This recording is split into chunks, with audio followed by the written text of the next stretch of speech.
Quanta coisa o Brasil aprende com a seleção, quanta lição.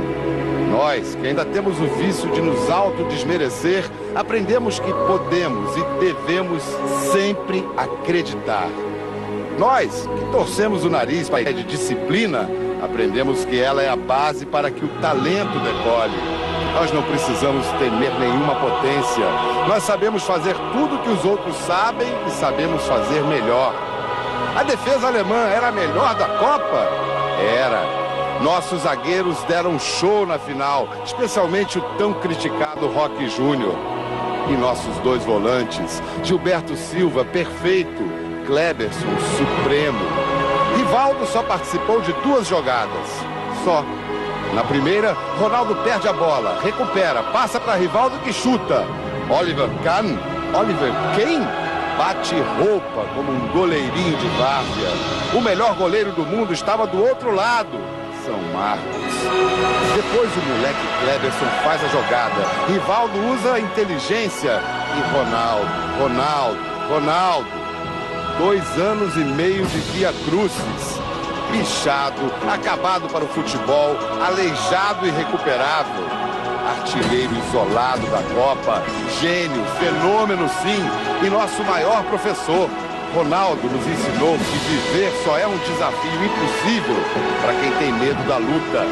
Não tem para ninguém, nossa hegemonia é absoluta. Por pelo menos mais 8 anos, somos a única seleção 5 estrelas do mundo. É chato ser brasileiro.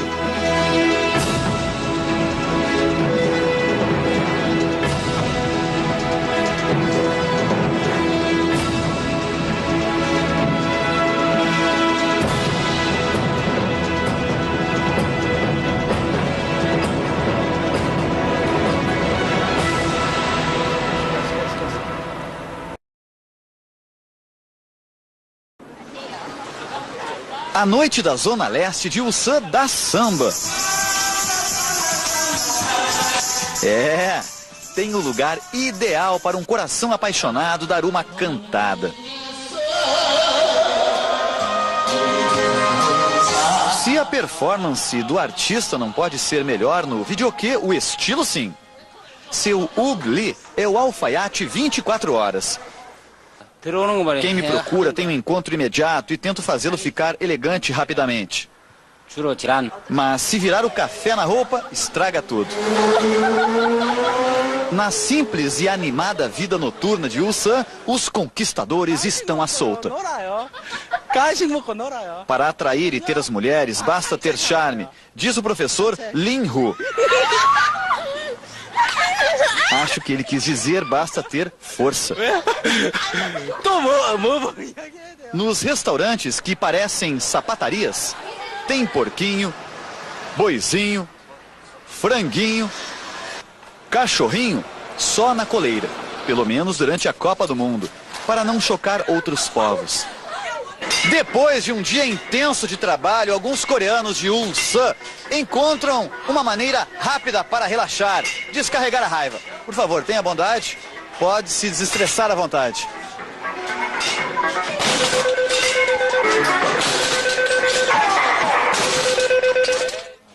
É a melhor receita contra o estresse, diz este coreano. O outro fala: agora só preciso de um remédio para minha mão.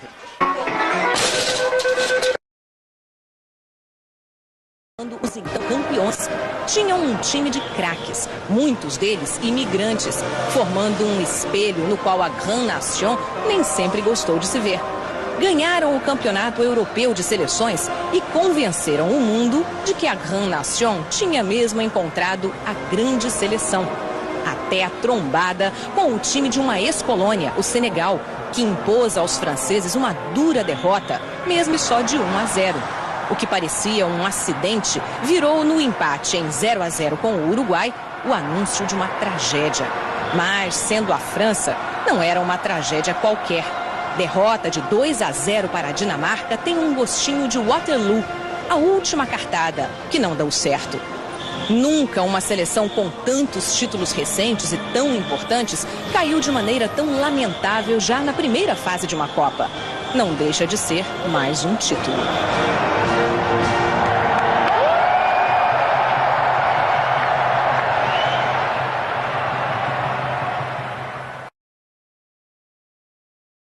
6 países estão representados aqui.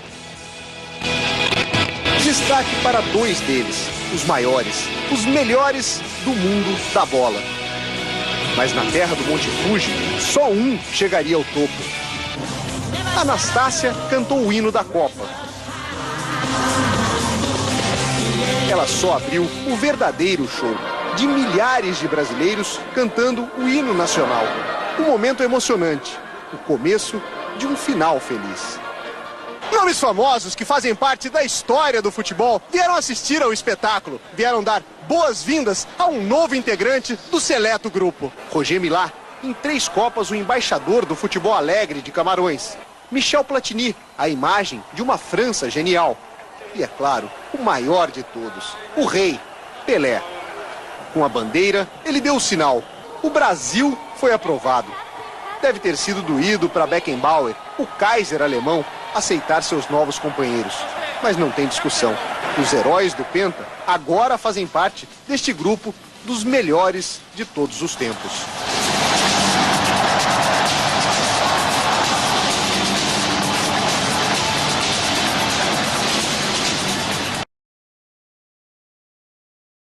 Na moderna Coreia do Sul, de tecnologia avançada, a confiança nas ervas medicinais ainda é grande. Raízes, cogumelos e até casca de árvore são usados como remédios para diferentes tipos de doenças.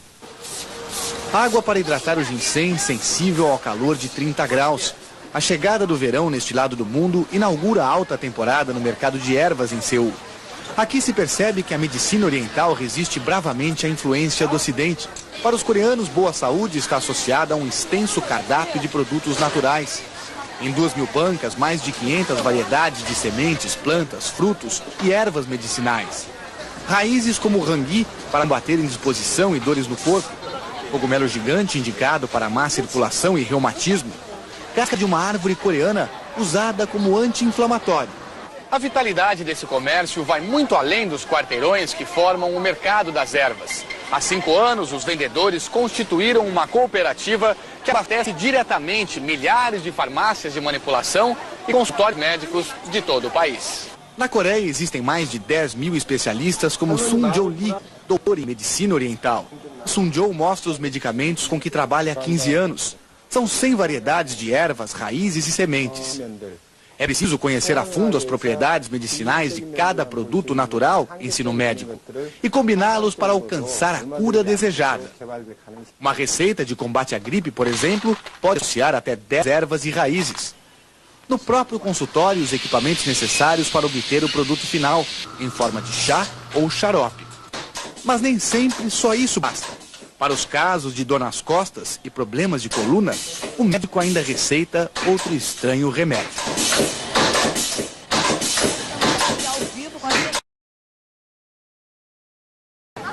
Regis Rezin, enviado especial do Jornal da Globo à noite de Ulsan. Vamos conferir. Em uma rua da zona leste de Ulsan, habitantes do mar também circulam. São escolhidos a dedos, contra a vontade, pelos clientes do restaurante. Chega o momento tão esperado na refeição desta família. A mesa servida. Mas há um detalhe. Não somos apenas eu e estes 6 coreanos que estão vivos. O peixe ainda respira. Para alívio do coreano Chu Lee. É sinal que está fresquinho no prazo de validade para comer. Diz faminto. Os tentáculos do polvo, mesmo cortados, agem no prato como se estivessem no mar. Se não forem bem mastigados, os movimentos continuarão no estômago. Da água na boca, fala Seong-hee. O caramujo é retirado no palito. Muito bom, garante Dona Park Lee. Saboroso demais, afirma Jo Young. Para os coreanos, essa dieta fresquinha é um dos motivos que ajuda a explicar a longevidade deles. A expectativa de vida passa dos 80 anos. Já dos habitantes do mar. De Ronaldo. O jornal Die Welt disse que o atacante brasileiro bateu a Alemanha. O kicker exalta o fenômeno que marcou para o título. Mas os alemães não perdoam o goleiro Oliver Kahn pela falha no primeiro gol do Brasil. O Süddeutsche considera que a Alemanha esteve perto do título, mas reconhece que o grande vencedor foi Ronaldo. A manchete brinca: Oliver Kahn bobeou e a Alemanha dançou. O L'Équipe escreveu a manchete em português em vez de francês: pentacampeão. Os italianos da Gazzetta dello Sport disseram que Ronaldo foi sublime e superou as deficiências físicas com inteligência e tática.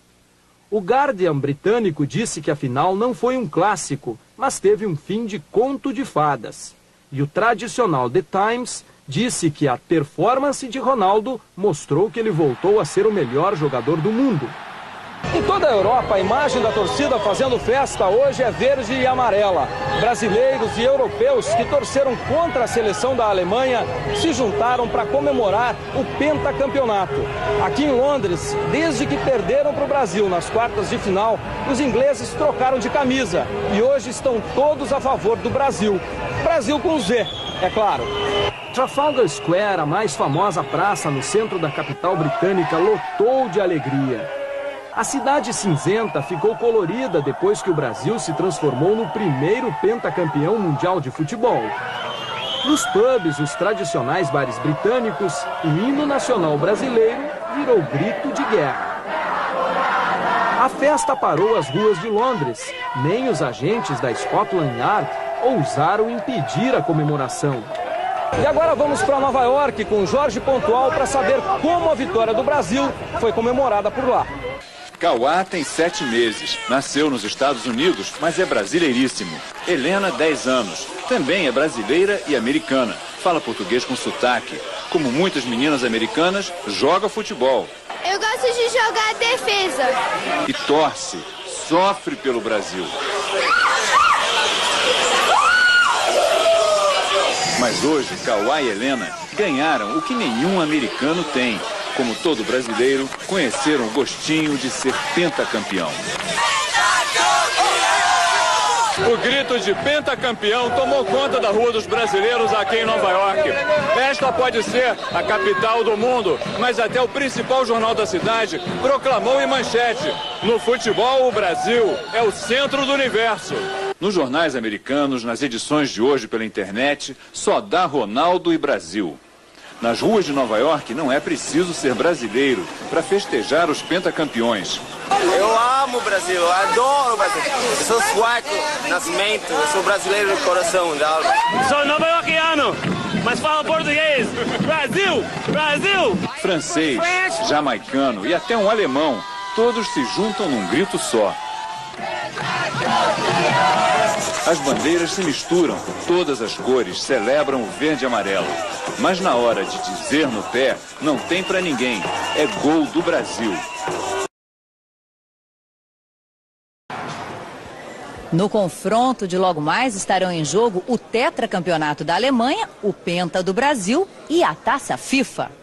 O troféu de campeão tem 36 centímetros de altura, é feito de ouro 18 quilates e pesa 4.970 gramas, quase 5 quilos.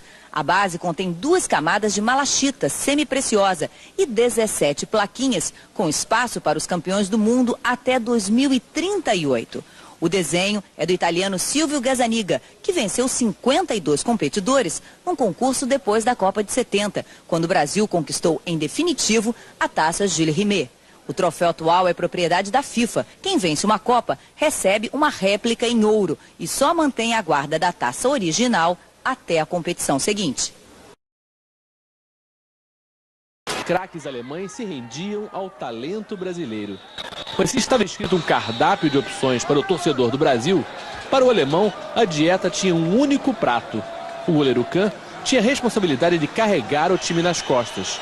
Como capitão da Alemanha, ele teve que apresentar os ilustres desconhecidos que são os companheiros dele. E mesmo no cara ou coroa, o próprio Kahn ficava em desvantagem em relação a Cafu. 3 Copas para cada um. Para Cafu, 3 finais. Para Kahn, era a primeira. E quando o jogo começou, estava claro que a estrela alemã assumia o pouco brilho dessa Alemanha. Gestos lentos, uma cera preguiçosa. Passar o tempo parecia a tática deles. Bolas atrasadas para Kahn se repetiam o tempo todo. Que Alemanha sem coragem, onde já se viu jogar uma final de Copa assim. Qualquer esperança dos alemães foi derrubada quando se viu a parcimônia do talento do artilheiro Klose. Uma joelhada em Cafu, uma cotovelada em Edmilson. Kahn, no gol, cumpriu seu papel. Saía bem, atrapalhava Ronaldinho, defendia com a perna um chute do brasileiro.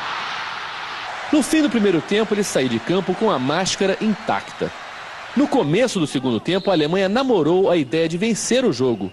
Neuville bateu a falta e Marcos fez a melhor defesa da partida.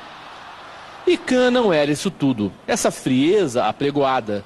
Numa cabeçada de Gilberto Silva, ele soltou a bola e quase entregou o ouro.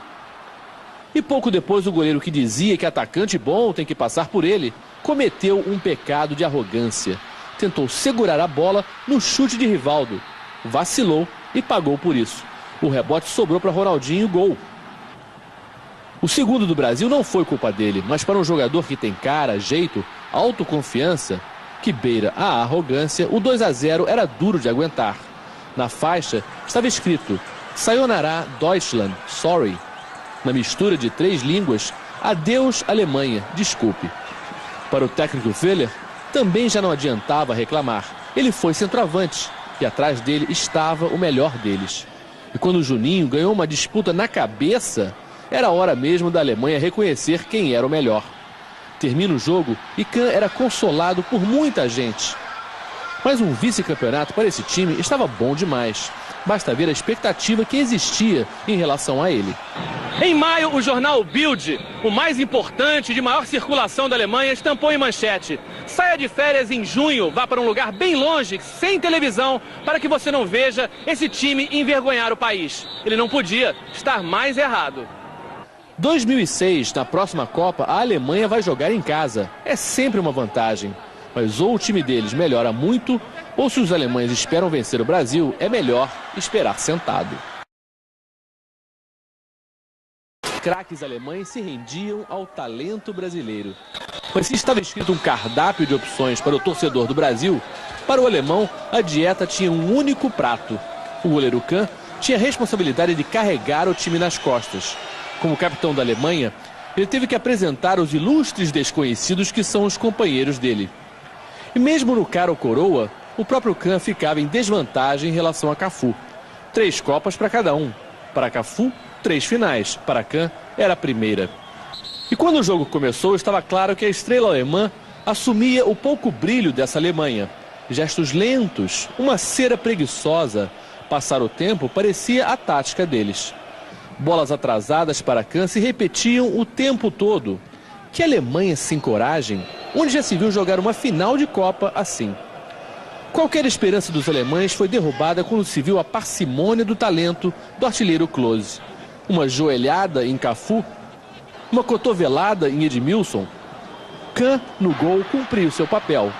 Saía bem, atrapalhava Ronaldinho, defendia com a perna um chute do brasileiro. No fim do primeiro tempo, ele saiu de campo com a máscara intacta. No começo do segundo tempo, a Alemanha namorou a ideia de vencer o jogo.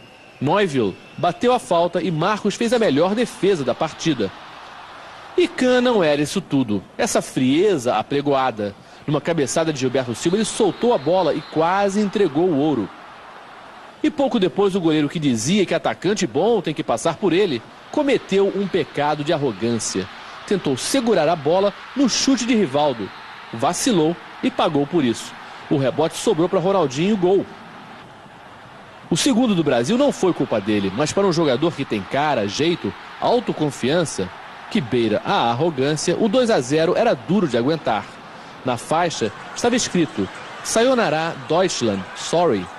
Na mistura de 3 línguas, adeus Alemanha, desculpe. Para o técnico Völler, também já não adiantava reclamar. Ele foi centroavante e atrás dele estava o melhor deles. E quando o Juninho ganhou uma disputa na cabeça, era hora mesmo da Alemanha reconhecer quem era o melhor. Termina o jogo e Kahn era consolado por muita gente. Mas um vice-campeonato para esse time estava bom demais. Basta ver a expectativa que existia em relação a ele. Em maio, o jornal Bild, o mais importante de maior circulação da Alemanha, estampou em manchete: Saia de férias em junho, vá para um lugar bem longe, sem televisão, para que você não veja esse time envergonhar o país. Ele não podia estar mais errado.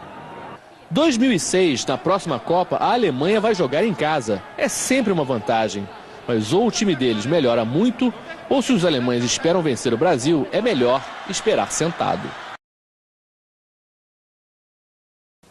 E esse orgulho os coreanos levam para qualquer parte do mundo. Aí no Brasil, onde vivem milhares de pessoas que saíram daqui para tentar uma vida melhor, eles mantêm laços muito estreitos com a cultura de origem, assim como os japoneses. Esses imigrantes asiáticos transformaram a cidade de São Paulo, como você vai ver agora na reportagem de Mona Lisa Perrone. Os japoneses chegaram primeiro. Uma história centenária que começou na terra, onde a maior parte deles encontrou sustento. Realizar o sonho, né, de comprar uma terra, morar numa casa própria e levar uma vida mais digna, né? Na capital paulista, construíram um pedaço do Japão. O bairro chamado de Liberdade reproduz a estética do país. Célia representa a terceira geração da família Sakurai. Tem gerações que me antecederam e que abriram um caminho para que hoje eu possa estar muito à vontade. Hoje, estima-se que sejam quase 1 milhão de descendentes de japoneses trabalhando em quase todos os setores da economia. Realidade bem diferente da dos coreanos, que começaram a chegar no início dos anos 60. Boa parte dos coreanos que vivem em São Paulo trabalha no setor de confecções. Segundo o consulado sul-coreano, 1/3 das roupas femininas compradas no Brasil inteiro saem daqui do Bom Retiro. São pequenas lojas familiares como esta, que existem desde a década de 70. Como todas as coisas, evoluiu para uma oficina de costura, onde a família toda trabalhava, evoluiu para uma pequena confecçãozinha e assim por diante, até chegar nesse formato atual. Em pouco tempo, a colônia monopolizou o comércio de roupas do bairro, que fica a poucos quilômetros do reduto japonês da cidade. Mas apesar da proximidade, os estilos de vida desses povos não se misturaram. O prato preferido dos coreanos é um rasquinho de carne de porco preparado a muitas mãos. Iguaria que nem de longe lembra os sushis e sashimis dos japoneses. Os coreanos têm o hábito de mudar o nome no Brasil. Myung-Ho Kwan virou Augusto Myung-Ho Kwan. É chamado assim até em casa. Um amigo meu achou muito complicado meu nome, Myung, aí resolveu botar Augusto e acabei adotando e solicitei na justiça, onde eu recebi essa autorização para acrescentar esse nome. É incomum mesmo, só a vontade de construir aqui o futuro que não conseguiram construir na Ásia.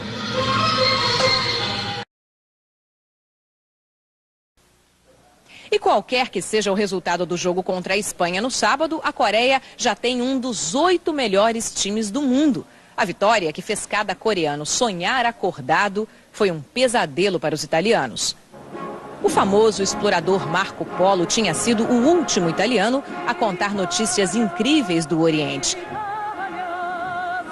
até ser superado pelos 11 da Esquadra Azzurra. Eles voltaram mais cedo para casa. Um deles, o meia Francesco Totti, mais cedo ainda, narrando um destino quase inacreditável. De fato, os italianos caíram num fosso para gigantes. Se Dante entendesse de bola, teria sido esta a visão do inferno para o futebol italiano. A Itália tinha tudo para escapar viva do martírio. 68 anos de experiência em Copas, alguns dos mais bem remunerados craques do mundo. Um gol de vantagem. Faltavam só 2 minutos para fazer da Itália a comprovação da lógica futebolística. Mas um zagueiro escorregou e com ele começou a ruir uma lenda. Suprema ironia, foi um coreano que joga no clube italiano Perugia quem cabeceou a Itália para fora da Copa. Mandando outra vez os italianos para casa no Ocidente, contando que o Oriente é um lugar misterioso e cheio de surpresas.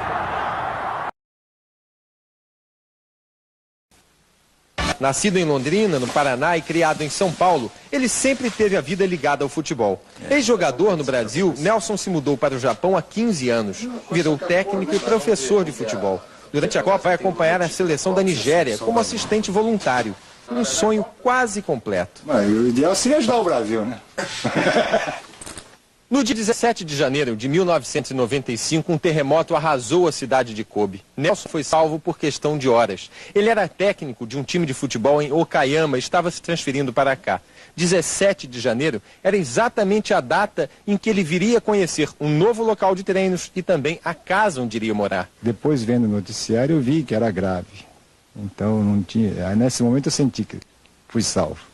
Ainda hoje, a cidade convive com as marcas daquele dia terrível. Os prédios foram reerguidos na sua maioria, mas o verbo recomeçar continua fazendo parte do dia a dia dos moradores. Em Kobe, o futebol continua sendo a vida de Nelson. Hoje ele é professor numa escolinha local. Entre os alunos estão filhos e netos de pessoas que tiveram a história marcada pela fatalidade do dia 17 de janeiro de 95. Feridas que o futebol vai ajudando a cicatrizar. Nelson dá sua contribuição e faz aumentar o carinho dos japoneses pela seleção brasileira. A camisa 9 é uma relíquia, a habilidade uma tentativa, o grito de guerra, um simpático desejo de boa sorte.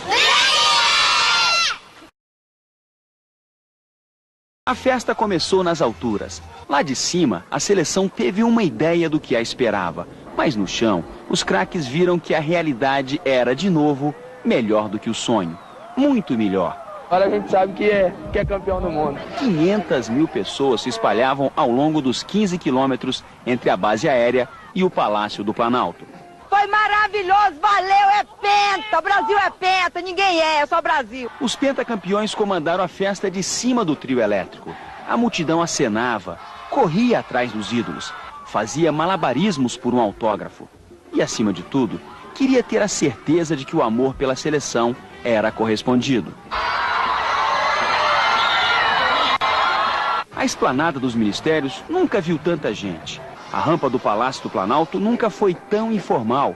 Vampeta parecia comemorar o gol que queria ter feito na Copa. Ronaldinho deu um susto no presidente, que distribuiu afagos na entrega das medalhas. Mais do que afagos, por alguns minutos, quem mandou no Palácio do Governo foram os pentacampeões.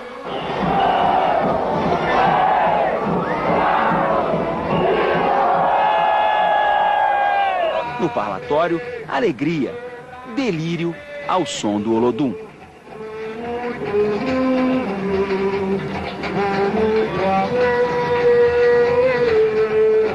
Roberto Carlos ameaçou entregar a Copa aos torcedores. Não seria a melhor retribuição a um amor tão verdadeiro? Eu nunca vi isso na minha vida e é momento de agradecimento, e acho que o povo daqui de Brasília tratou a gente de verdade com respeito. Esse amor é hoje, amor feliz na vida! No centro especializado em terremotos de Shizuoka, os japoneses aprendem tudo sobre o fenômeno que de tempos em tempos tem que enfrentar. Assistem aos estragos que um maremoto provoca. Participam de um treinamento para situações de perigo. E recebem uma lista de produtos que toda a casa tem que ter. Alimentos estocados, primeiros socorros, material para sobrevivência no caso de uma declaração de estado de alerta. A preocupação dos japoneses é cada vez maior. Estudos mostram que num futuro próximo um terremoto vai acontecer na região de Tokai, onde fica a cidade de Shizuoka. Um tremor forte, comparado ao de 95 em Kobe. Aqui, um terremoto de grau 7, como é o esperado, pode ser simulado. Um tremor como esse, na realidade, representa uma tragédia. Todos passam pelo simulador.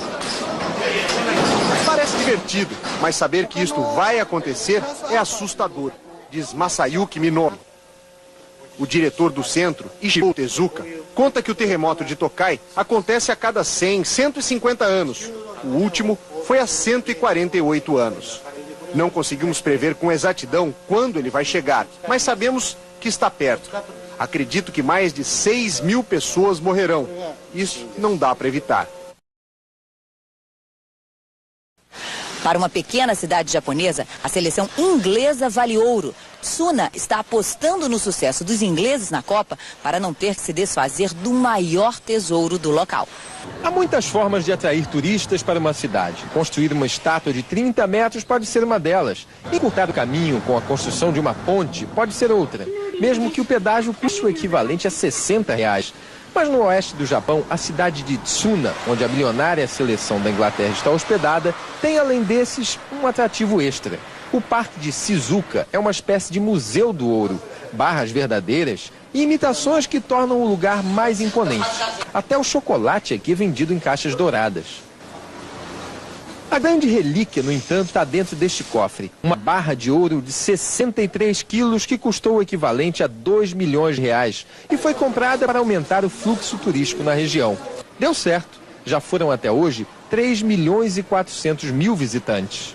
A prefeitura de Tsuna investiu o equivalente a R$500 mil para que o time da Inglaterra viesse treinar aqui. Só que agora está em dificuldades financeiras. E a ironia nessa história toda é que possivelmente para reequilibrar o orçamento, o governo local seja obrigado a se desfazer da barra de ouro. A saída pode ser exatamente a presença dos ingleses na cidade. Segundo os administradores do museu, o movimento dobrou desde que a seleção veio para cá. Como o privilégio de tocar nas joias raras do time inglês é de poucos, eles levam a recordação desse momento para casa, algo que não se pode fazer com a outra preciosidade de Tsuna, por mais que alguns visitantes continuem insistindo. Na Espanha, a reação foi de revolta com a atuação do árbitro egípcio Gamal Gandour.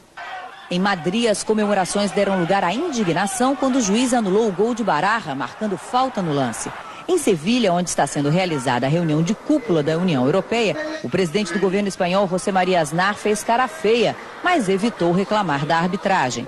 Já os jornalistas espanhóis na cúpula não pouparam palavras de revolta, principalmente quando Joaquim cruzou para Morientes marcar de cabeça, mas Gandour parou a jogada, dizendo que a bola tinha saído pela linha de fundo. Para os espanhóis, a Coreia do Sul vem sendo beneficiada pela arbitragem.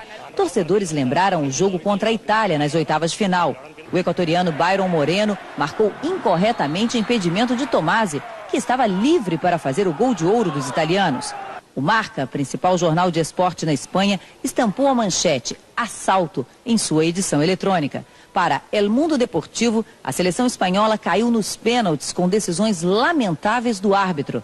O jornal El País disse que as decisões do juiz prejudicaram a Espanha, mas faltou determinação a uma equipe que queria ser campeã do mundo. E para o Gazzetta dello Sport da Itália, a Fúria teve pelo menos um gol anulado erradamente. E agora os espanhóis estão urrando de raiva, como os próprios italianos. Momento em que o operário ganha poder, o poder do voto. E se você acha que já viu tudo em matéria de campanha eleitoral, preste atenção no que acontece na Coreia. O apito da fábrica nem tocou e elas já estão lá na porta. Ajeitam a faixa, perfilam-se, maquiadas, sorridentes, para receber o senhor eleitor. Reverências para o dono da escolha. Em todo o país, 33 milhões de eleitores são disputados pelos 11 mil candidatos às eleições para governador, prefeito e vereador.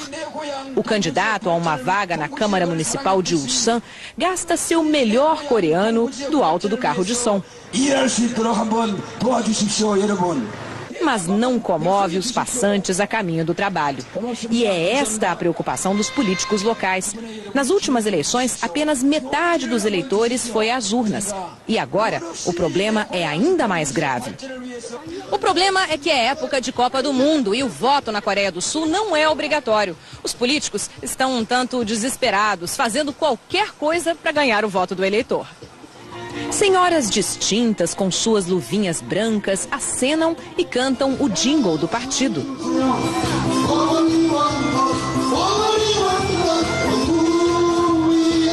Em toda a parte, potentes alto-falantes berram slogans e músicas para levantar a multidão. E quanto mais animados eles tentam parecer, mais aparentam estar falando para o vazio. Este candidato discursa para os automóveis que passam nos cruzamentos com suas janelas fechadas. Cabos eleitorais curvam-se diante do trânsito. E este tresloucado aspirante ao cargo de deputado estadual leva o microfone para o meio dos carros, organiza o tráfego, faz saudações até para quem não tem nada com isso. A seleção do Brasil. É a temperatura eleitoral subindo, derretendo a sensatez dos candidatos. Prova de que eleição é tudo igual, só muda de endereço.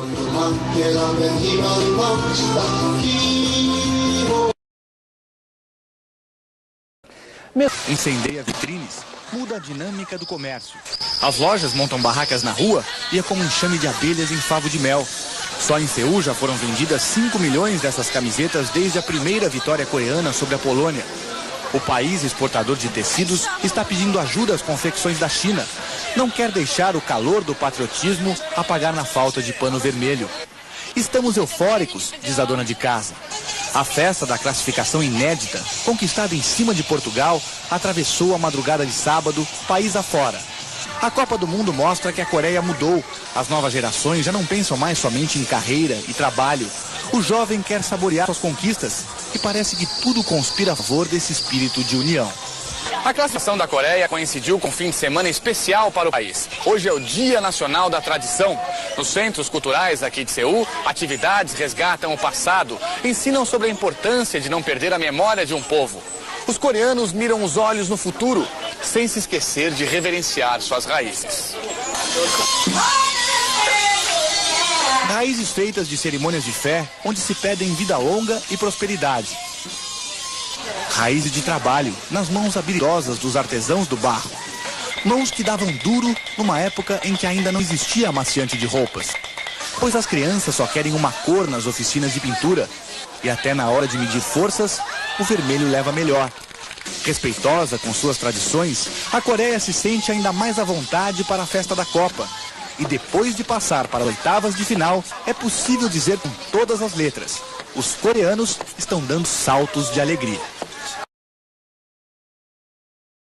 O casamento entre tecnologia e talento. Tambores da Turquia, tambores da Espanha, da China, tambores do Senegal. O Festival Internacional de Percussionistas aqui em Seul é uma espécie de celebração musical da Copa. 200 músicos de 20 países juntos no mesmo palco. Na plateia, coreanos vestidos mais para uma formatura do que para um festival assistem sentados. Teve até show de fogos. O Brasil está representado pelos baianos do Olodum e eles são os mais aplaudidos. Nós estamos aqui representando o Brasil e a Bahia. A nossa música é conhecida aqui na Coreia. As rádios de Seul tocam com frequência canções de Tom Jobim e João Gilberto. Mas os tambores do Olodum ainda soam como música de outro planeta para um povo que vai levar um bom tempo para aprender a ginga brasileira. Eles olham, mas não sabem o que fazer. Ou melhor, como fazer. O menino tenta tocar. O clima está melhorando. Entusiasmado, este coreano diz que gostaria de ir ao Brasil para aprender. Ele vai precisar de umas aulinhas. Vamos falar agora dos nossos anfitriões, rivais no futebol e na história, inimigos de longa data. Japoneses e coreanos descobriram hoje que têm pelo menos duas coisas em comum: a paixão recém-descoberta pelo futebol e o sabor inesquecível da primeira classificação para as oitavas de final. Hoje, aqui na Ásia, a alegria é vermelha e azul. O Japão está azul, no rosto das pessoas, na alma, nos sonhos. E é uma estrada azul claro que conduz o Japão para as oitavas de final. No último jogo da primeira fase, a seleção bate a Tunísia por 2-0. Termina líder, termina em euforia. Dentro do estádio, fora dele, em qualquer canto deste país oriental, todos se encantam com os gols. Vibram e mostram ao mundo que tem um sorriso azul nesta Copa. Um mundial que faz as cores mudarem de sentido por causa da paixão. Muito se disse na Coreia que a Copa seria uma ducha de água fria se a seleção fosse mal logo de cara. Mas a boa campanha do time incendiou o ânimo dos sul-coreanos. E a cor vermelha associada ao comunismo acabou se transformando no símbolo de patriotismo da Coreia capitalista. É o vermelho da alegria, da confiança, de um time com ginga, com velocidade, destemido. Força que faz de Portugal uma seleção que se dobra e se enfraquece. É energia que vem da arquibancada, de 50 mil torcedores que não se cansam de gritar. É assim que eles abrem o caminho vermelho, um caminho feito de determinação, de talento com o golaço de Sung Park, gol que elimina Portugal. Não apenas o gol, o destino foi mesmo cruel com os lusitanos. Conquista histórica, vitória que faz o coreano acreditar que nessa Copa não há favorito contra a Legião Vermelha. Pois os japoneses azuis também pensam assim. Vermelho, a população de Quantiu virou uma enorme torcida organizada. Febre que contagiou também torcedores de outros países. O desempenho surpreendente da seleção coreana uniu o país num só grito e fez a paixão pelo futebol crescer como nunca aqui na Coreia. Mas a torcida, que lotou o estádio de novo, queria mais contra a Espanha. No primeiro tempo, só deu Espanha. Aos 16 minutos, Baradia, uma meia bicicleta e a bola sai à esquerda do gol. Morientes cabeceia e o goleiro coreano tem dificuldades para defender. No segundo tempo, os erros da arbitragem começam a decidir a partida. Baradia disputa a bola, que bate no zagueiro coreano e entra. Só que o árbitro Gandur Gamal, do Egito, erra ao anular o gol. A Coreia também cria algumas oportunidades, mas o jogo vai para a prorrogação. A Espanha parte com tudo para definir a partida. Joaquim faz jogada pela direita. Morientes completa para o gol. Mas o auxiliar Michel Ragunaf, de Trinidad e Tobago, marca a saída de bola. Novo erro da arbitragem, que não seria o último. Luiz Henrique entra livre. E quem erra agora é o outro auxiliar, Alito Mozanche, de Uganda, que vê impedimento. A decisão vai para os pênaltis. Na quarta cobrança da Espanha, Joaquim bate e Lee defende. Note que o goleiro se adiantou quase 2 metros antes da cobrança. A Coreia não desperdiça nenhum pênalti e derruba outro favorito. Os espanhóis choram e reclamam com razão da arbitragem. Mas a torcida, que nada tem a ver com isso, comemora outra vitória histórica. A zebra da Copa está nas semifinais. E os coreanos gritam o nome da seleção que gostariam de ver na final, junto com a Coreia, claro.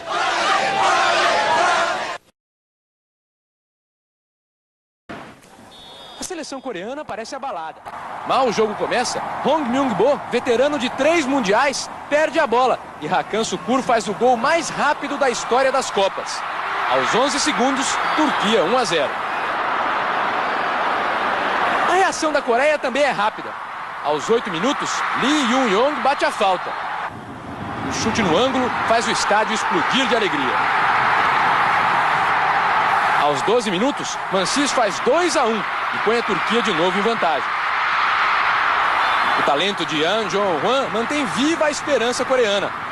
Mas os turcos não se incomodam com a pressão da arquibancada. Já ganharam do Japão e agora passam fácil pela defesa do outro país anfitrião.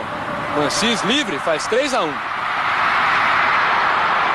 As duas seleções seguem num ritmo incrível. A Coreia marca mais um, mas o grito é interrompido. O juiz anula erradamente o gol de An. Ele não estava impedido. No intervalo, o discurso do goleiro Lee parece dar resultado. A Coreia volta melhor. Exige coragem de Rustu. O goleiro da Turquia é o herói do segundo tempo. Com sorte e talento, ele garante a vitória. Só a última tentativa coreana dá resultado. Song faz 3-2. A Turquia fica com o terceiro lugar, mas este jogo não tem derrotados. As duas seleções chegaram bem mais longe do que esperavam e deram um exemplo de como o esporte pode aproximar os povos. O vermelho une as duas torcidas. O abraço une os jogadores. Eles recebem juntos a mesma saudação da multidão. A despedida do técnico Gus Hiddink não poderia ser mais emocionante. A Coreia chora pelo herói que vai embora. Nesta Copa Paz, Turquia e Coreia não levam o troféu. mas vão ser lembrados para sempre como vencedores.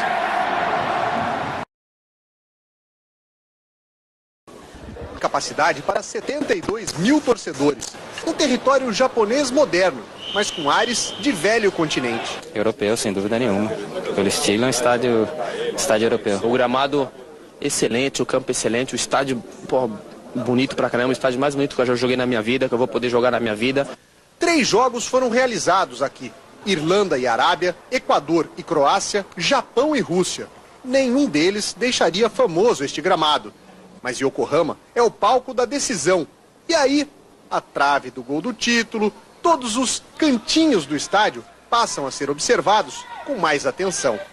Uma escada aparentemente sem importância, mas amanhã ela vai ser vista por 2 bilhões de pessoas. Quando os times saírem por ali, o campeão já vai ter sido definido.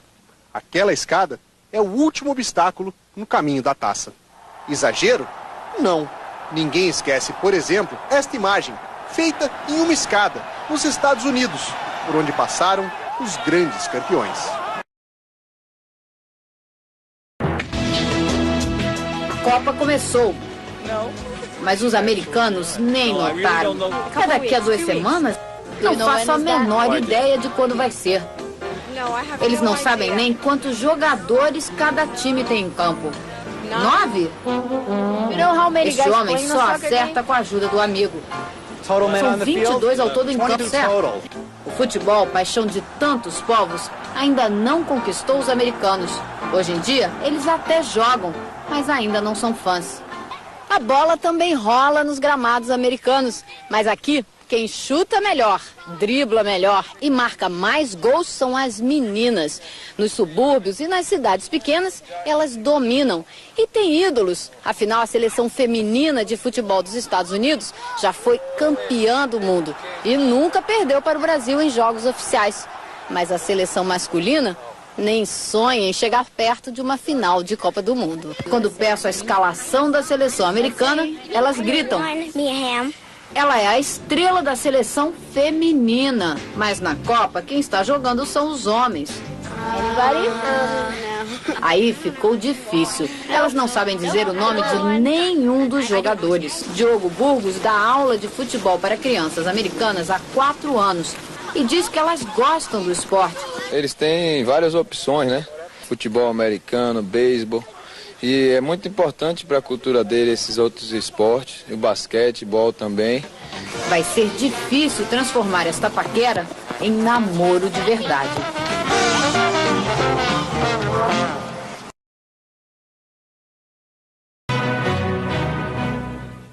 E que orgulho poder dizer que o Brasil teve o melhor camisa 10 de todos os tempos. Felipão, e na Copa? Quem vai ser o camisa 10 da seleção? Bom, nos últimos jogos tem sido o Rivaldo. Mas eu tenho 2 camisas que acho interessantes. Na minha carreira me ajudaram muito. O número 7 e a 17. Ah, é? É. A 7 é uma questão pessoal. E a 17 vocês podem notar em todas as equipes que eu trabalhei que sempre tinham o 17 que entrava no decorrer do jogo e resolvia. E na seleção tem o Denilson, que tem feito bons jogos com a camisa 17. Outro dia, lhe dei a camisa 16. Ele caminhou para um lado e para o outro, voltou e disse assim: chefe, essa não é a minha camisa, a minha é 17. Ah, é mesmo, é verdade. Porque este número é um número que eu aposto que entra no jogo e muda a dinâmica da partida. E para quem não prestou atenção, o 7 da seleção brasileira é o Emerson, capitão escolhido pelo Felipão. Muito tempo, os veículos que fazem com que se possa ver a Copa. Afinal, aparelho de televisão no mundo é, em sua grande maioria, de marca japonesa ou coreana. E por um mês a Copa vai estar na sala de cada um. A seleção é garota propaganda na hora de vender o produto. E até aqui, o garoto propaganda é brasileiro. Japão e Coreia têm mais em comum.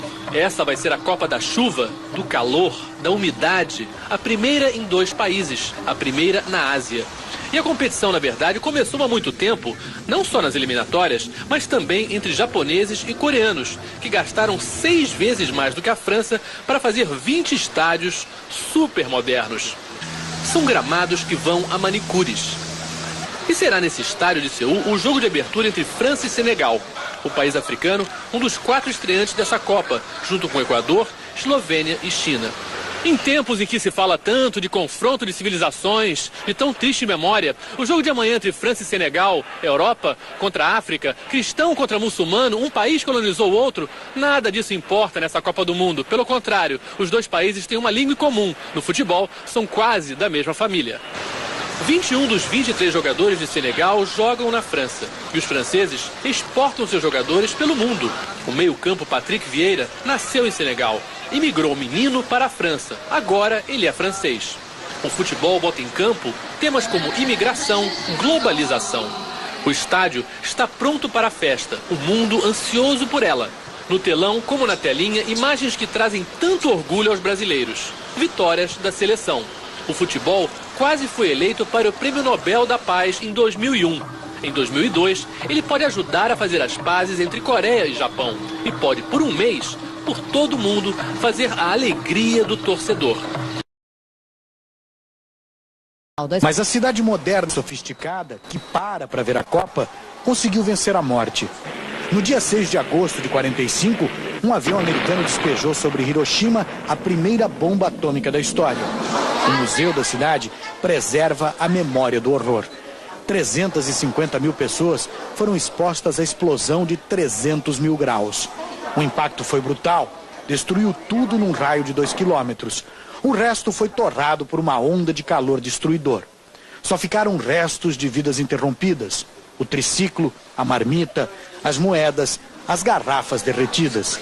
Imagens da época mostram mortos-vivos à espera de tratamento precário. Vítimas sem salvação. Corpos transformados numa chaga só. E as consequências da radioatividade ainda estavam por vir.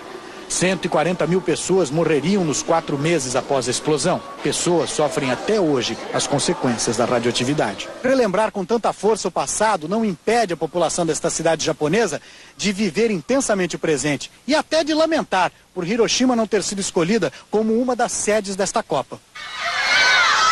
Na esquina do museu, a torcida lota o bar, grita, torce, como em qualquer lugar do planeta futebol. O diretor do museu confirma. A cidade não vive em função do passado. A tragédia está gravada nos corações, mas a vida continua. Queríamos ter recebido o Brasil, diz ele, sediado jogos. Infelizmente não deu.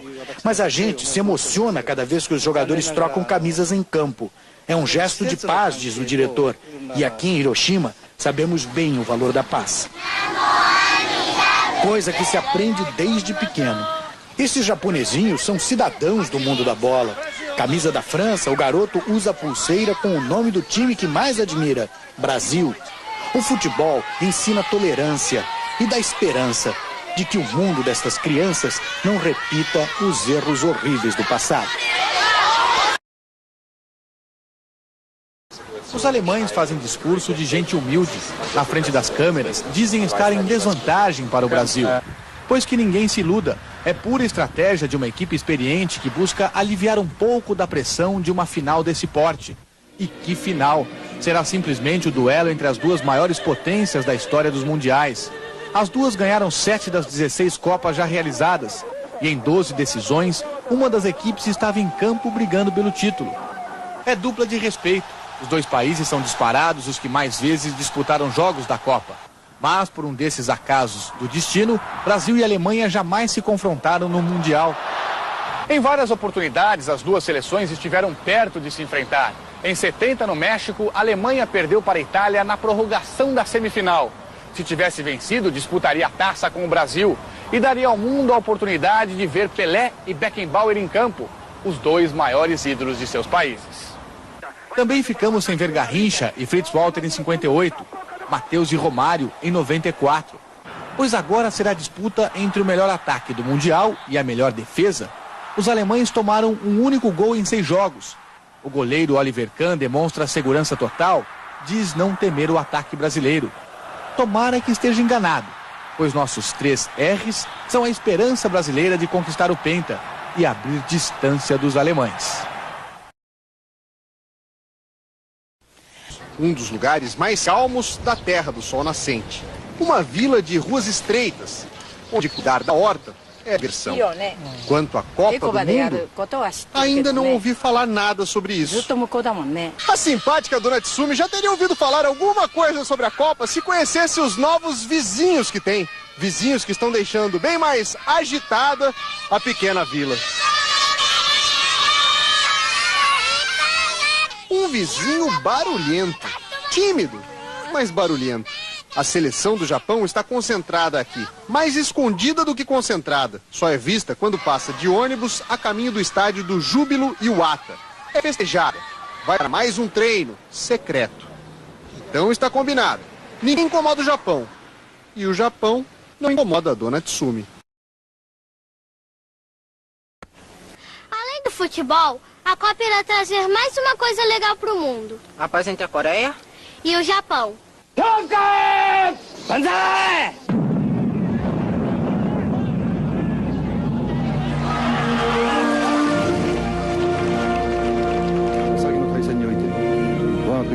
Peço perdão pelos males causados pelo Japão à Coreia do Sul na primeira metade do século XX.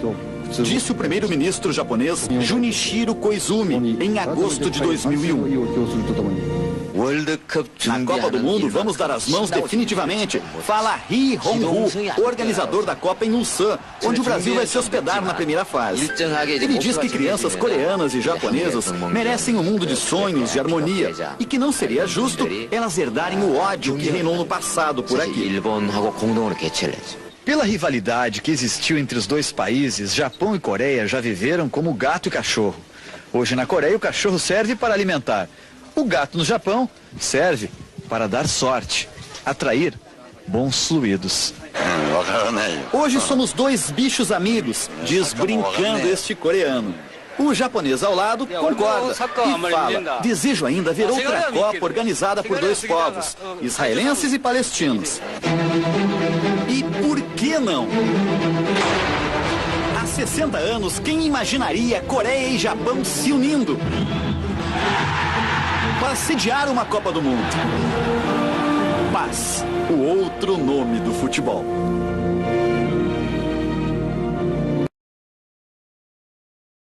Esta foi a primeira porta do Japão aberta para o mundo ocidental. É hoje o principal ponto do país. Yokohama, que há 143 anos era uma pequena vila de pescadores, foi transformada em uma cidade moderna de 3,5 milhões de habitantes. Só não é maior e mais importante do que a capital, Tóquio. Entre os produtos importados do Ocidente está o futebol. O modelo nacional do esporte se valorizou muito nos últimos tempos. O time tem chances de classificação para a próxima fase da Copa do Mundo. Vai jogar contra a Rússia aqui em Yokohama. Os países têm um problema político. Disputam a posse das ilhas Sakhalinas, que ficam ao norte do Japão. Mas os cabelos pintados japoneses e os jovens russos, na paz do futebol, disputam a posse de uma vaga nas oitavas de final. Eles estudam a língua portuguesa na universidade. Cantam música brasileira.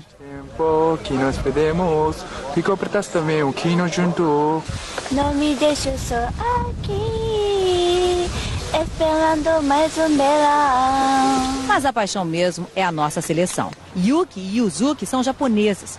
Ela é mais tímida. Ele bem mais corajoso na hora de gritar por um autógrafo. Rivaldo, qual número, por favor? Vai conseguindo 1 a 1, que era a assinatura dos craques sobre a foto da estreia contra a Turquia. Quando o ônibus deixa o hotel, se apressa em acertar com o Edmilson, que depois quer o autógrafo que ainda está faltando. O convite para ir até o treino com a nossa equipe é prontamente aceito. Eu estou sonhando? Estou sonhando? Não, está acordado. Verdade? É bom, é ótimo.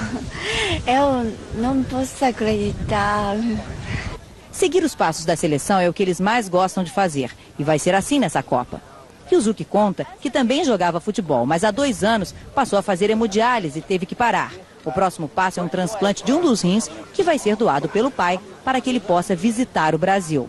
Eu quero ser Roberto Baixo Eu quero trabalhar no Vasco. Os dois são vascaínos. Yuki já esteve no Brasil 3 vezes e foi ao Rio de Janeiro conhecer o estádio de São Januário. Yuzuki descobriu o futebol brasileiro quando um jogador japonês, Kazu Miura, foi jogar em Curitiba. E lá se vão 10 anos. Nas eliminatórias acompanhou todos os jogos da seleção. Mas e se o Brasil enfrentar o Japão? Eu vou torcer o Brasil, né? Eu acredito. Na presença de Denilson, um tropeço no português. Drible. Muito bonito. Você gosta? Depois eu te ensino, então. Depois eu te ensino. Ensino. Ensina pra você. Em espanhol. Com a transferência da seleção para Sogipô, eles também viajaram. Chegam ao estádio para o jogo contra a China a caráter e não economizam no placar. 5-0. Você acha que vai ganhar de quanto? 3-0. 3-0.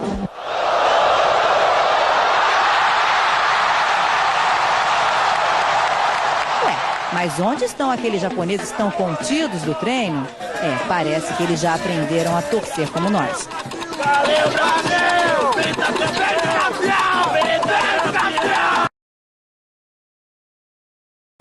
Mas se os jogadores dos Estados Unidos estão com a bola cheia fora do campo, tem muito craque perdendo o jogo da boa aparência. Saiba quem faz parte da lista dos ídolos mais feios desta e de Copas passadas. Chuck, o brinquedo assassino. O apelido de Juninho Paulista foi desvendado. Por que Chuck? Porque ele é o mais feio do grupo, aí a gente colocou esse apelido nele. Caramba. Beleza não ganha jogo, mas a torcida, principalmente a feminina, adora comentar. Venera os bonitões e cai em cima dos feinhos. Quem entende de beleza diz que não dá para chamar o pessoal de feio exatamente. Eles têm um físico atlético, né? Isso é lindo. O site inglês Ugly Footballers, os jogadores de futebol feios, elegeu os 11 titulares do time dos horrores da história das Copas. Ivanov, da Bulgária, Paul Breitner, da Alemanha, Valderrama, da Colômbia, até Maradona entrou na lista. Não é exagero, não? O holandês Michael Heiziger é o jogador com o maior nível de feiura, de acordo com o site. 2 brasileiros estão nesse time, o Doutor Sócrates e o fenômeno Ronaldinho. Como em qualquer seleção, a disputa por vaga é acirradíssima. Estão sempre surgindo novos nomes com muito a apresentar. Agora, mais uma vez, não faltam candidatos para uma nova escalação. E candidatos fortes. O mais feio, Ronaldinho Gaúcho. Vampeta. Cafu. Edmilson. É o Rivaldo. O site já traz uma seleção desta Copa. O nigeriano Canu, o argentino Burgos e mais um brasileiro. Sai Ronaldinho, entra, veja só, Emerson. O ex-capitão garantiu essa vaga antes de se machucar e ser cortado da seleção brasileira. Mas tem gente achando que a vaga do fenômeno é do outro Ronaldo. Acho que foi merecido. Só que depois chegou o Ronaldinho Gaúcho e barrou ele. Assim como no Japão, os jovens da Coreia estão vibrando com a possibilidade de ver uma Copa de perto. Em Seul, um grupo de 60 pessoas cruzou o país a pé para mostrar à seleção coreana que vale a pena o sacrifício por um ideal. Assim de longe, parece apenas uma torcida bonitinha e bem ensaiada. De perto, eles são especiais. As pernas escoladas, a cara coberta para fugir do sol. Eles saíram do porto de Busan no dia 13 de maio para cruzar a Coreia a pé rumo a Seul. Na viagem de 532 quilômetros, 2 objetivos: unir o país em torno da seleção e sensibilizar os jogadores com tamanho esforço. Acabaram também fazendo amigos e juntando muitas histórias. Passaram por 21 cidades, algumas em regiões montanhosas. Não pararam com o mau tempo, mas pararam para ver o jogo. Eles eram parte desta multidão vermelha no amistoso da Coreia contra a Inglaterra. Mesmo com a derrota, o grupo seguiu com disciplina militar. O trânsito intenso, as ruas movimentadas, enfim, a capital. Eles estão há 2 semanas caminhando 30 quilômetros por dia. Em Seul começa a Copa e termina o sacrifício dos 60 jovens coreanos. A última parada é num monumento nacional. O memorial reverencia o mártir Yoon Bong-kil, que lutou contra a ocupação japonesa na primeira metade do século XX. Nenhum deles viveu essa época, mas as lágrimas da jovem coreana mostram o tamanho da mágoa que ainda existe entre os 2 países anfitriões da Copa. Agora eles estão prontos para voltar à arquibancada. Cada vez que gritarem Coreia, vão saber muito bem do que estão falando. O sonho de um rei no século XV e significou o fim do analfabetismo no país. Veja na reportagem de César Tralli. O perfeccionismo dos restauradores fez renascer o Palácio Real de Gyeongbok, em Seul. Foi aqui que no século XV uma outra intervenção, em alicerces mais profundos, mudou os rumos da história do povo coreano. Nestas salas que cheiram a tinta fresca, criou-se o Hangul, um alfabeto 100% nacional que não demorou a cair nas graças e na língua do povo. Este especialista em linguística explica que o Hangul é um abecedário feito de acordo com os sons das palavras.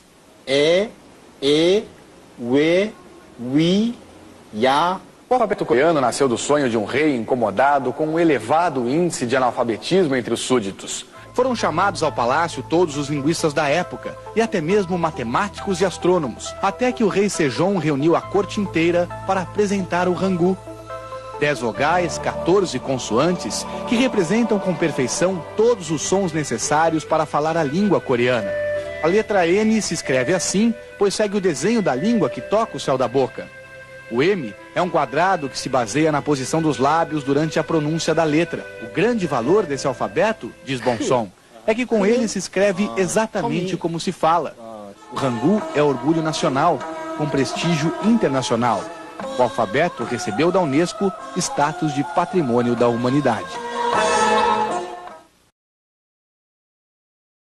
A limpeza da cidade é cartão de visitas de Seul, pois duas coisas são raras de se ver aqui: cesto de lixo e gente acima do peso. Relação estranha para nós, eles, uma ausência justifica a outra. Os coreanos não têm hábito de comer na rua, beber, tomar sorvete, beliscar um doce.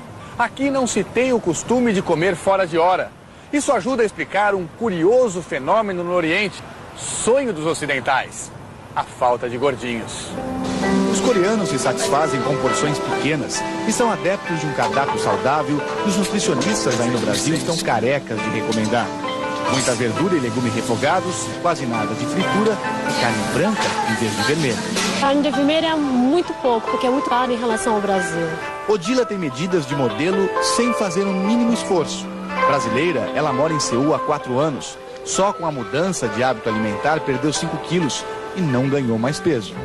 Você já ouviu falar em lipoaspiração aqui na Coreia? Não, nunca ouvi falar em lipoaspiração. Vigilantes do peso? Não, também não tem disso, não. Nem ela, nem mais ninguém. Apenas 5% dos coreanos são obesos. A maioria, portanto, recorre às relaxantes massagens em vez do agito das academias de ginástica. Sessões completas que vão da cabeça aos pés. São mais de 1000 spas de massagem apenas em Seul. Além de tirar o estresse, a massagem ativa a circulação, ajuda no metabolismo, diz este especialista. E para nós que comemos pouco, é o suficiente para manter a forma. Nesse país de esbeltos, clínica de emagrecimento, que no Brasil faz fortuna, aqui na Coreia definitivamente morreria de fome. Em Seul, o repórter César Tralli descobriu uma profissão valorizada entre os coreanos. Aqui tem gente que ganha a vida escolhendo nomes para os filhos dos outros. No Oriente se diz que o importante é viver o presente, mas na Coreia os nomes dos filhos estão ligados ao futuro com que os pais sonham para eles. Samjin quer dizer fonte de beleza, Hyunkuk significa crescer com alegria e o pequeno Jongwon, alma cheia de luz. Reza a crença que o nome influi na personalidade da criança. Responsabilidade extra que gera incertezas nos pais. 60% dos recém-nascidos saem das maternidades de Seul sem o nome definido. Muitos pais têm dúvidas sobre o melhor significado, a escolha mais apropriada. Por isso, quando bate a indecisão, os casais costumam recorrer a um profissional de respeito aqui na Coreia, um criador de nomes. Psicólogo e estudioso do horóscopo chinês, Hyun-duk já inventou 9.000 nomes. Ele leva em consideração a estação do ano, a posição do sol e da lua na hora do nascimento do bebê e se inspira em clássicos da mitologia chinesa. Tem por hábito sugerir 3 opções de nome. Esta mãe está ansiosa, quer um nome de grande valor espiritual para a filha que nasceu segunda-feira. Ela disse que vai procurar o especialista. Hyun-duk conta que um dos nomes que mais gostou de criar até hoje foi para uma menina nascida numa tarde chuvosa de primavera. Soo-hyun, Rio da Prosperidade. Pergunto como deveria se chamar o menino que vem a nascer no dia 30 de junho, durante a final da Copa do Mundo. Ele pensa um pouco e sugere: que tal Kyung-soo, que quer dizer pronto para superar grandes desafios. Esperança, o que não falta ao criador de nomes. Se der uma zebra e a Coreia chegar lá, o nome do bebê não dependeria do resultado do jogo. Pela façanha, diz o especialista, ele se chamaria Kung-jong, estrela da sorte e das conquistas.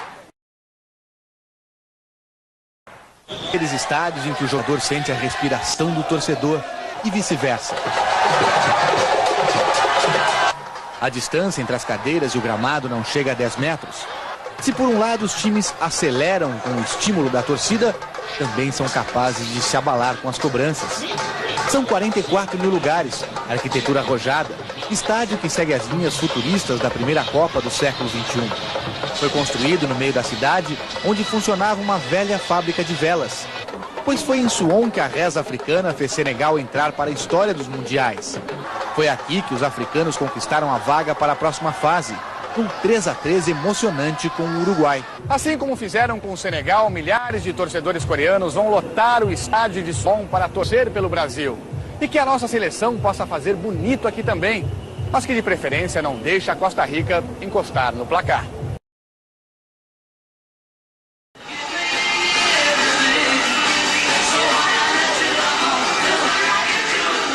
Omiya, na província de Saitama, foi a cidade que Yoko Ono escolheu para criar um museu em homenagem ao marido John Lennon. O casal costumava passar férias na região. São 2 andares, com fotos, objetos, instrumentos musicais e a música de John e dos Beatles.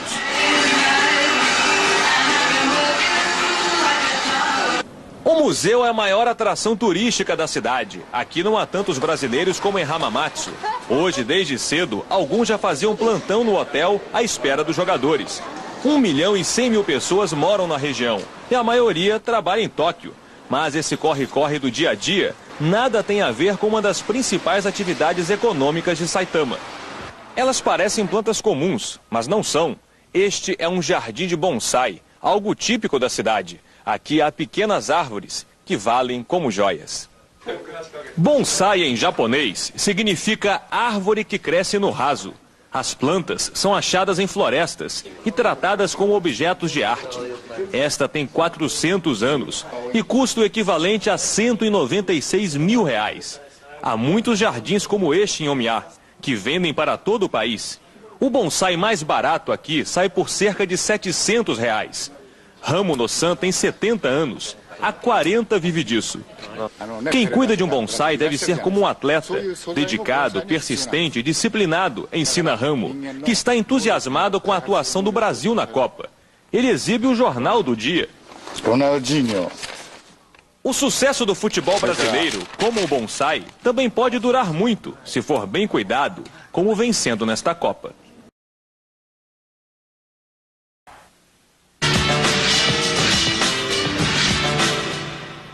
Aqui Seul, capital da Coreia, um dos tigres asiáticos, países que se desenvolveram economicamente nos anos 80.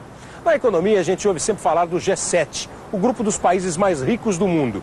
Estados Unidos, Japão, Canadá, França, Itália, Inglaterra e Alemanha. Hoje com uma 8ª força que é a Rússia. Se o futebol tem um G7, ele tem os campeões mundiais. Brasil, Alemanha, Itália, Argentina, Inglaterra, França e Uruguai. Os 7 estiveram na Copa do Mundo. Argentina, Uruguai e França foram eliminados na primeira fase. A Itália nas 8ª de final e a Inglaterra nas 4ª de final.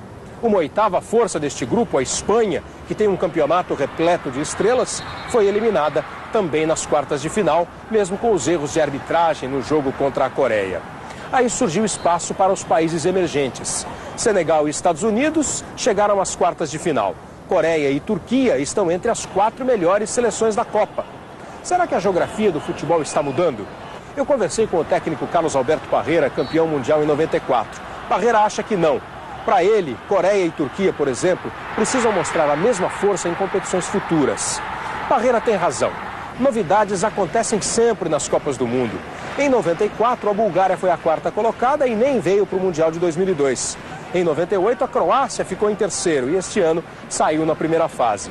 isso não faz mudar a geografia do futebol. Quando acabar esse Mundial, nós continuaremos tendo apenas 7 campeões mundiais. Brasil e Alemanha mantiveram fechado o grupo mais poderoso do futebol.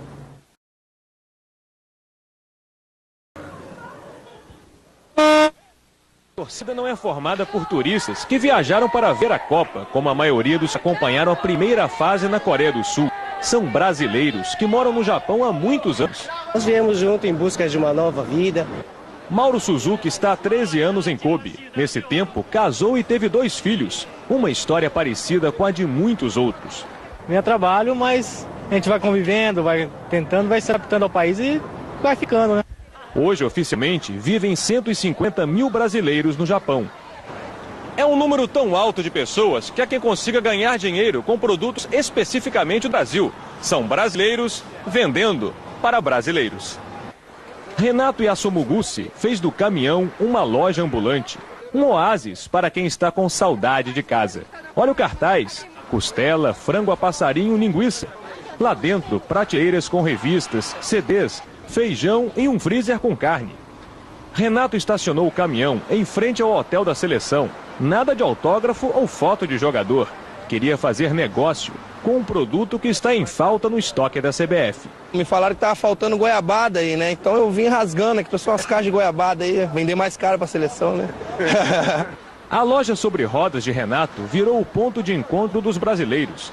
E a presença da seleção em Kobe está mexendo com eles. Tem pessoal que ainda deixa de trabalhar só para ficar aqui na frente do hotel, para ver se pelo menos tem a emoção de ver o pessoal aqui, né? Na segunda-feira estarão todos no estádio, para depois de tanto tempo longe da antiga casa, ter um reencontro através do futebol.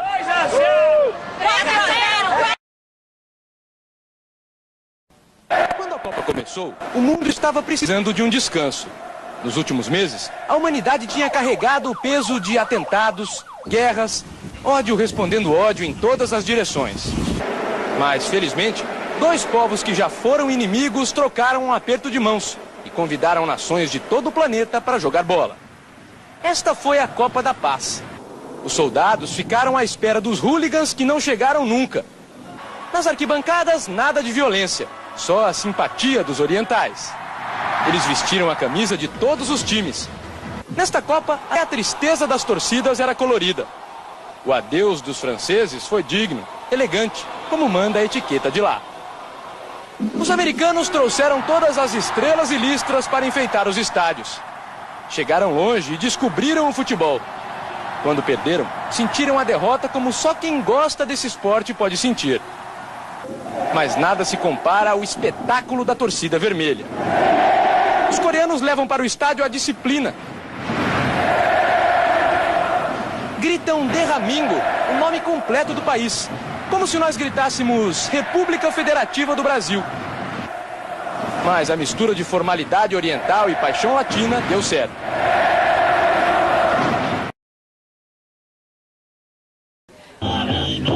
Na água, no céu.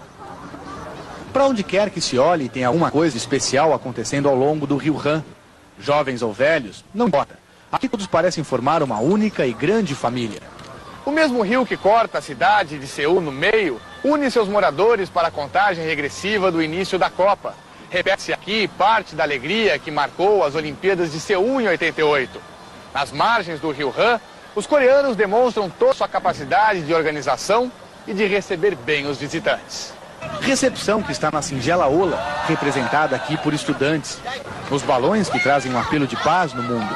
E na leveza das danças folclóricas coreanas que deram origem a lutas marciais como o Taekwondo.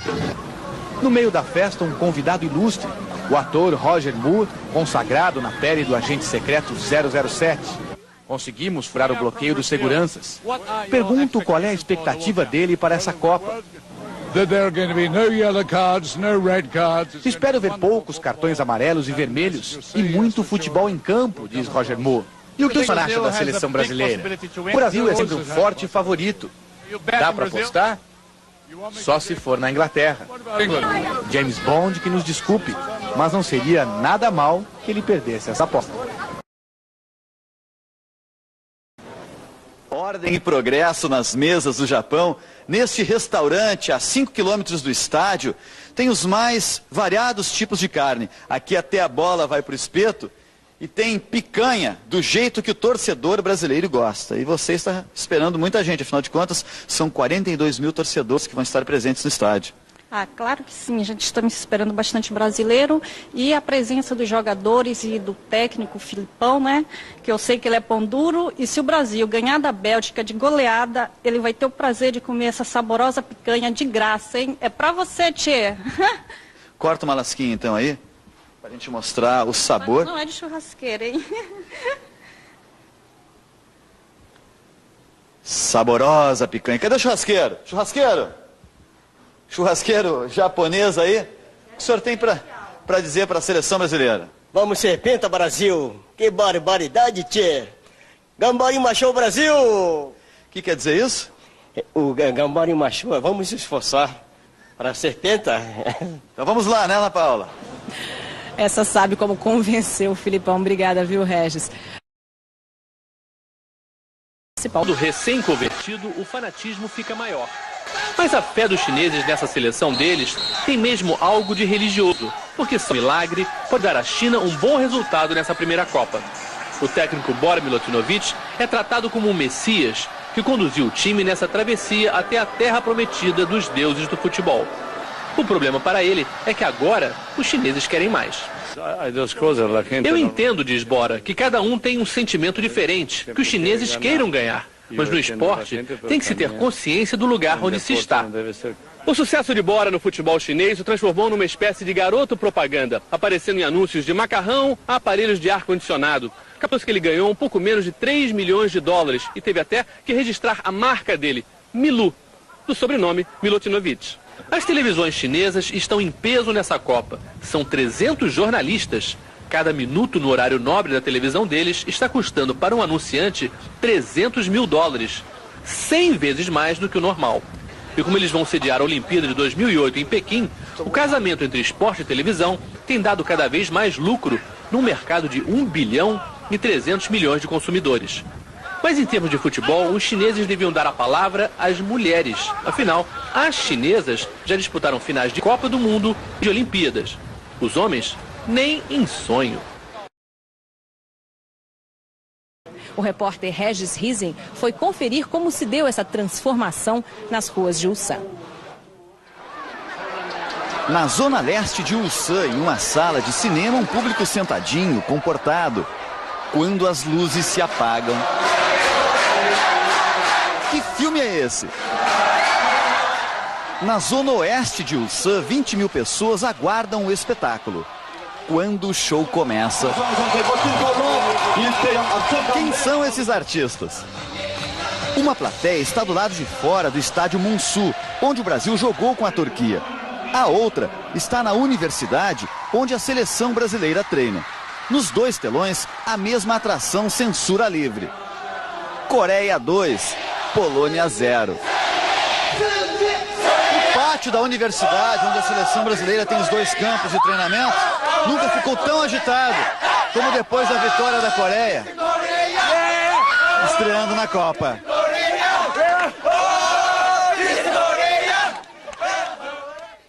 É a casa da seleção brasileira na primeira fase da Copa, fazendo o futebol ser campeão de audiência.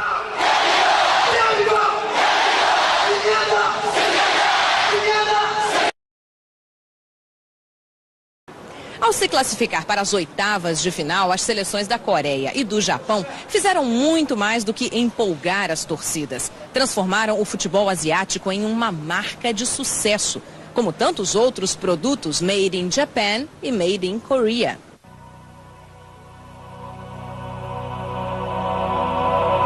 Coreia e Japão são países diferentes, com povos diferentes, mas puseram em campo o mesmo esquema que já usaram para conquistar o mundo inteiro: capacidade de imitar. Já se deu muita risada dos primeiros times de coreanos e japoneses, mas hoje eles inspiram mais do que respeito, inspiram até admiração.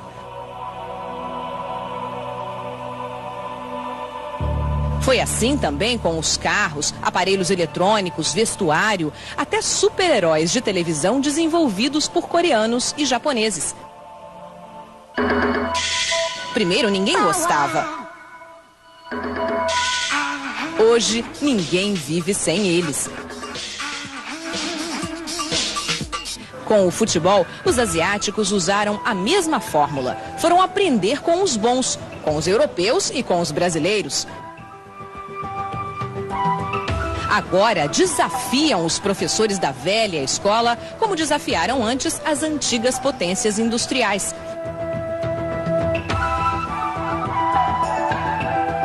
Incluíram no seu mais novo produto, o futebol veloz e combativo, tudo que trouxe a eles muito sucesso. Persistência, espírito de luta, determinação. E a ideia de que o coletivo é mais importante do que a estrela individual.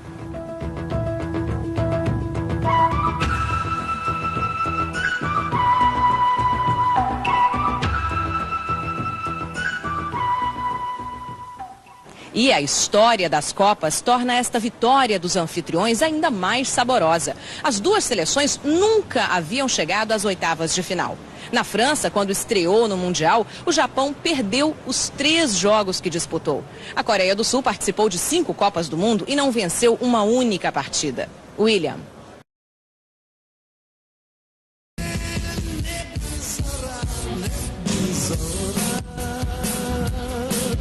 Safari.